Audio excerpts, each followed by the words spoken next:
السلام علیکم دوستان و پادپیچکان سامانه دلیل رفسیان. دوستان گرامی، در نوار امروز باز یک چنل ماشین‌های نو روان کرده که قبول کردیم.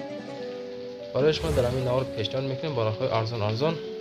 اگر شما نیز خانه، ماشین، زمین، کوارتیر یگان تخنیک کمپانی دارید، مرحمت صورت معلومات شرایع کنید. ما در ویدیوهای آینده در اکران میگذاریم. از همه شما خواهش که کانال ما را دستگیری کنید، لایک کنید، پادپیسات کنید، پادپیسات دوستان عزیز. یا رفیقاتان روان کنید، استوری دامونید. ما برای شما ویدیوهای جالب پیشنهاد میکنیم. و در کامنتر نویسید به شما از کجای تاجیکستان ماشین لازم است، کدام مارکای ماشین ها.